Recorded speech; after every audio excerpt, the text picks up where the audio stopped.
Clip number 150، اس میں آپ قرآن پاک کی سورہ آل عمران کی آیت نمبر 155 سے 157 تک کی تلاوت، ترجمہ اور تفسیر قرآن صراط الجنان سنیں گے۔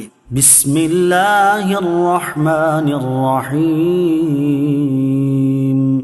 ترجمہ، اللہ کے نام سے شروع جو نہایت مہربان رحمت والا ہے۔ ان الذين تولوا منكم يوم التقى الجمعان انما استزلهم الشيطان ببعض ما كسبوا وَلَقَدْ عَفَا اللَّهُ عَنْهُمْ إِنَّ اللَّهَ غَفُورٌ حَلِيمٌ۔ ترجمہ، بے شک تم میں سے وہ لوگ جو اس دن بھاگ گئے جس دن دونوں فوجوں کا مقابلہ ہوا، انہیں شیطان ہی نے ان کے بعض اعمال کی وجہ سے لغزش میں مبتلا کیا، اور بے شک اللہ نے انہیں معاف فرما دیا ہے۔ بے شک اللہ بڑا بخشنے والا، بڑا حلم والا ہے۔ ان الذین تولوا منکم، بے شک تم میں سے وہ لوگ جو اس دن بھاگ گئے۔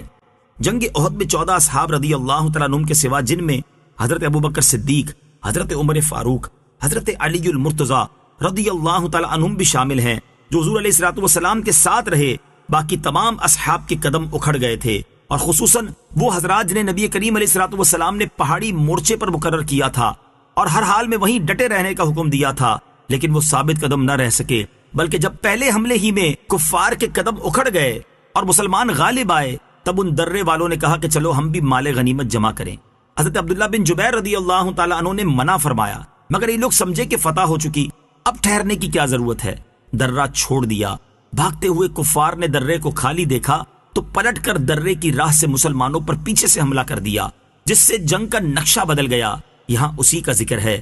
ان حضرات سے یہ لغزش ضرور سرزد ہوئی، لیکن چونکہ ان کے ایمان کامل تھے اور وہ مخلص مومن اور حضور اقدس صلی اللہ تعالیٰ علیہ وآلہ وسلم کے سچے غلام تھے، اور آگے پیچھے کئی مواقع پر یہی حضور انور صلی اللہ تعالیٰ علیہ وآلہ وسلم پر اپنی جانیں قربان کرنے والے تھے، اس لیے اللہ تعالیٰ نے قرآن میں ان کی معافی کا اعلان فرما دیا، تاکہ اگر ان کی لغزش سامنے آئے تو رب کریم عز و جل کی بارگاہ میں ان کی عظمت بھی سامنے رہے۔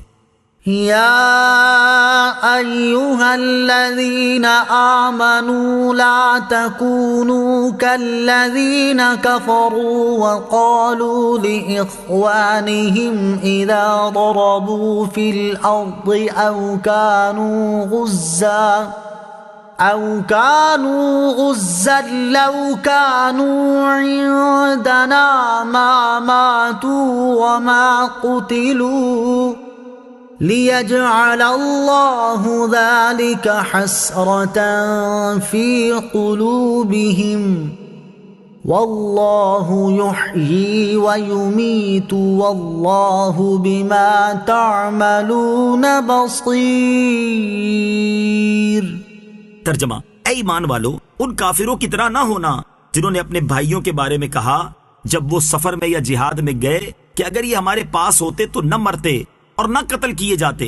ان کی طرح یہ نہ کہو، تاکہ اللہ ان کے دلوں میں اس بات کا افسوس ڈال دے، اور اللہ ہی زندہ رکھتا اور مارتا ہے، اور اللہ تمہارے تمام اعمال کو خوب دیکھ رہا ہے۔ لا تکونوا کالذین کفروا، کافروں کی طرح نہ ہونا۔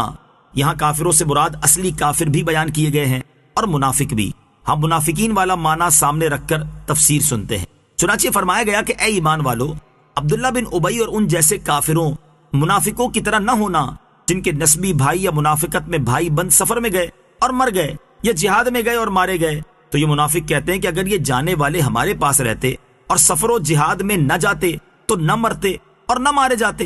اس پر ایمان والوں سے فرمایا گیا کہ اے ایمان والو، تم ان کافروں کی طرح کوئی بات نہ کہنا، تاکہ ان کی بات اور ان کا عقیدہ کہ اگر سفر و جہاد میں نہ جاتے تو نہ مرتے ان کے دلوں میں باعث حسرت بن جائے۔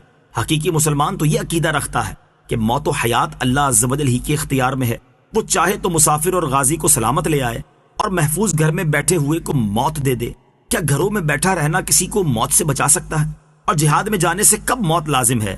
اور اگر آدمی جہاد میں مارا جائے تو وہ موت گھر کی موت سے کئی درجے بہتر ہے۔ لہذا منافقین کا یہ قول باطل اور فریب ہے، اور ان کا مقصد مسلمانوں کو جہاد سے نفرت دلانا ہے، جیسا کہ اگلی آیت میں ارشاد ہوتا ہے، وَلَئِن قُتِلْتُمْ فِي سَبِيلِ اللَّهِ أَوْ مُتْتُمْ متم لمغفرة من اللہ ورحمة خیر مما یجمعون۔ ترجمہ، اور بے شک اگر تم اللہ کی راہ میں شہید کر دیے جاؤ یا مر جاؤ تو اللہ کی بخشش اور رحمت اس دنیا سے بہتر ہے جو یہ جمع کر رہے ہیں۔ وَلَئِن قُتِلْتُمْ فِي سَبِيلِ اللَّهِ، اور بے شک اگر تم اللہ کی راہ میں شہید کر دیے جاؤ۔ آیت میں فرمایا گیا کہ اگر تم اللہ عز و جل کی راہ میں شہید کر دیے جاؤ یا تمہیں طبعی موت ہی آئے لیکن تم اللہ عز و جل کی راہ میں ہو تو یہ موت مغفرت اور رحمت کا سبب ہوگی، اور ایسی موت دنیا کے دھن دولت سے بہتر ہے۔ اللہ عز و جل کی راہ میں مرنا یہ ہے کہ جہاد کے راستے میں موت آئے، اور اسی حکم میں یہ بھی داخل ہے کہ عبادت کرتے ہوئے یا ذکر کرتے ہوئے یا علمی خدمت کرتے ہوئے یا تبلیغ دین کرتے ہوئے موت آ جائے، اس حال میں موت بھی اللہ عز و جل کی راہ میں موت ہے، اور اس کا نتیجہ بھی رب کریم کی رحمت اور مغفرت ہے۔